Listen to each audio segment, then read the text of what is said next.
Hello, welcome to Barlow's TV, your local landscape and gardening expert here at the Jersey Shore. I'm Stephen Barlow, here today to talk to you about one of my favorite shrubs, the hydrangea.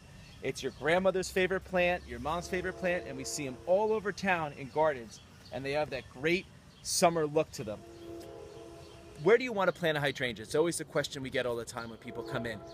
The best spots are either an east-facing or west-facing part of your house. That gets about 4 to 5 hours of sun, which is a perfect amount of sunlight for a hydrangea. If it goes in the north, it's going to be too shaded and it will never flower.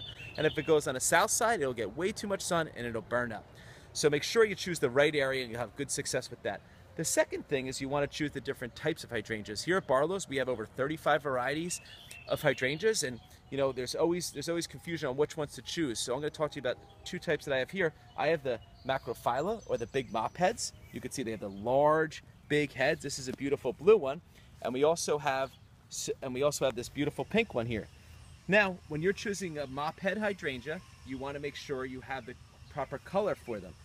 And hydrangeas are a cool plant. You can actually change the color of some of their flowers. So with the blue one, you want to have a lower pH of the soil. So what you want to do is add what we have here is a soil acidifier.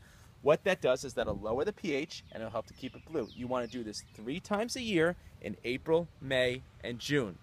Now, to keep it pink, it needs a higher pH. So what we recommend you do is you add lime to the soil to help bring the pH up. Like I said, the mop heads are a great plant, and there's awesome varieties to choose from. We also have one of my favorite hydrangeas. This is a Limelight Hydrangea. It's in the Paniculata family, and this is just a great plant. I've planted it in more shady locations. It has this phenomenal flower in August, and what I do with these is I cut them and bring them inside and I can dry them. The Paniculatas are great for drying. They're not going to give you the big color of the macrophyllas, but they have just a nice, neat cone-shaped flower. And you can bring them inside, and actually what we do sometimes is you actually spray paint them. A little trick, you can spray paint them a color, and that'll help to preserve them as well. So that's a little bit about hydrangeas. I'm going to have another video you can check out that's going to be on pruning hydrangeas and some other care in them. And this weekend at Barlow's, we have our Hydrangea Festival, where all the hydrangeas will be 20% off, including these amendments I talked about. And we'll have good old Dr. Bob there at 10 o'clock on Saturday and Sunday, and he'll answer all your questions. So thanks for watching Barlow's TV, and we'll see you soon.